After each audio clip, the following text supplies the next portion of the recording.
સુરતના સલાબતપુરા વિસ્તારમાં આવેલી ઈચ્છાદોશીની વાડીમાં રહેતા દંપતીએ નજીવા ઝઘડામાં ગંભીર પગલું ભરતા બે બાળકોએ પિતાની છત્રછાયા ગુમાવી દીધી હતી।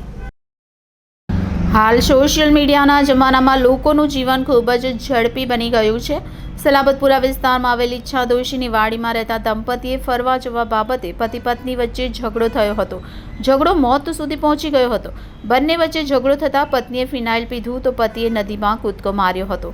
35 વર્ષીય જીતેશભાઈ રાજેશભાઈ રાણાએ ગત સાંજે નદીમાં કૂદકો માર્યો હતો।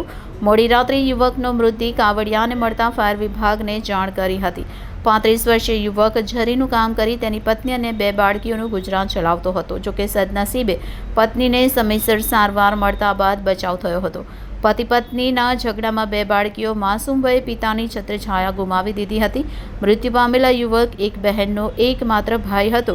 રક્ષાબંધનના 15 દિવસ અગાઉ ભાઈ ગુમાવતા બહેનનું કલ્પાંત કર્યું હતું।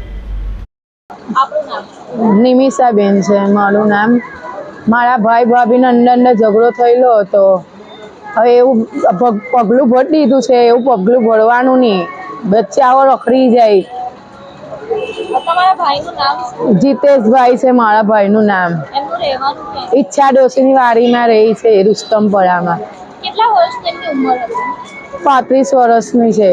એમને બાળકો કેટલા છે? બે છોકરી છે, એક 15 વર્ષની છે, એક 12 વર્ષની છે।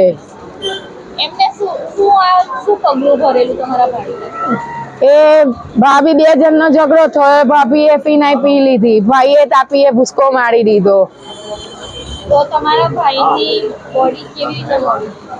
એ અમે રાતના તો બહુ શોર્ટ કરી, મળી તો નહીં જ અમને। પછી કાવડિયા તો આવ્યા 3 વાગે, તેમને પેલી બોડી પર પુટલું જેવું દેખાયું, એટલે એ લોકોએ પછી ફાયર વાળાને ફોન કર્યો, એટલે એમને બહાર કાઢ્યા ત્યાંથી। પછી અમારી પર ફોન આવ્યો 3 વાગે, ત્યાં ભાઈ બોડી મળી છે, તમે જોઈ જઈએ આવીને। જરી કામ કરતે હતા। આમ તો અમારે પહેલેથી અમારો જરીનો જ ધંધો છે।